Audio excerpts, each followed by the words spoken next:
The District of Columbia, city built for fools, where the cheese write the law, so the rats run the rules.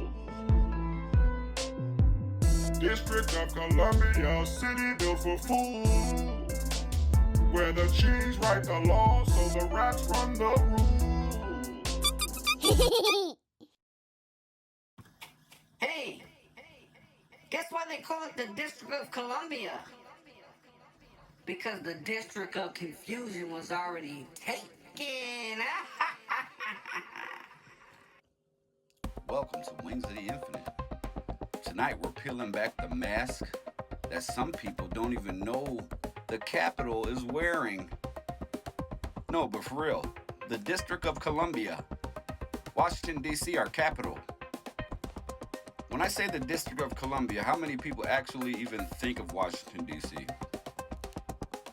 The truth is, it's way more than that though. It's a separate piece of land carved out with its own laws and its own jurisdiction. And its own hidden, District of Columbia. And listen to this. It's not a state, nor technically part of the United States like Ohio and Florida and Texas are.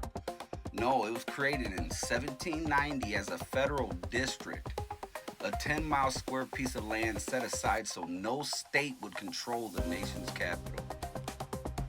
And that just don't sound fair.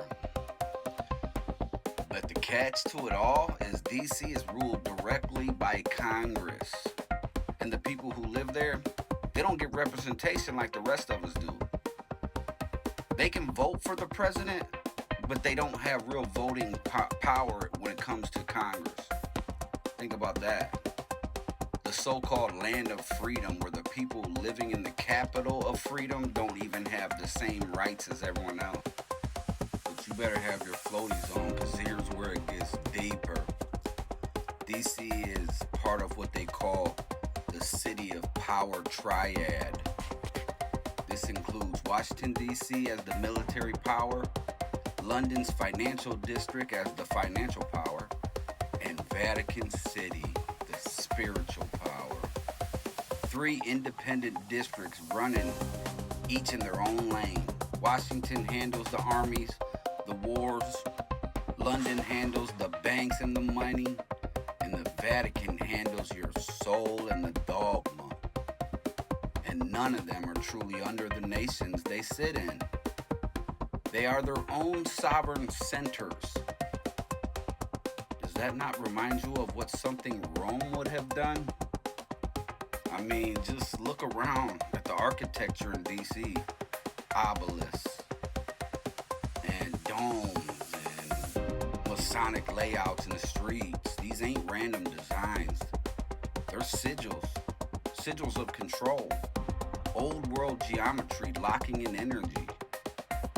The district is a ritual space. It's where laws are written, wars are decided, and deals are signed under the guise of democracy. But the symbols say it plain. It's not just government. It's govern your mint with magic hidden in plain sight. So what is the District of Columbia, they say? Well, it's not your capital. It's their temple.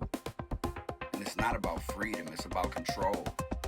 It's not a place of people. It's a stage of power. And yet, here's the infinite twist.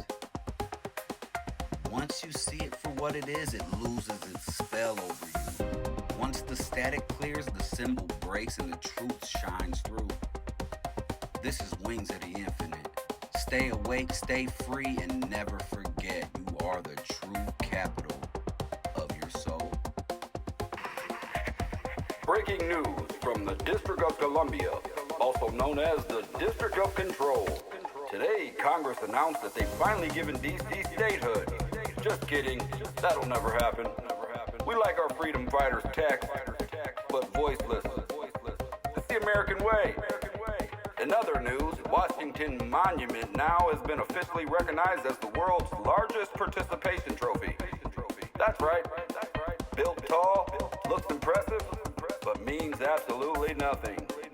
Meanwhile, lobbyists have installed new revolving doors in every federal building. Don't worry, taxpayers already footed the bill. They'll spin the politicians right out the office and straight into the corporate boardrooms efficient, baby.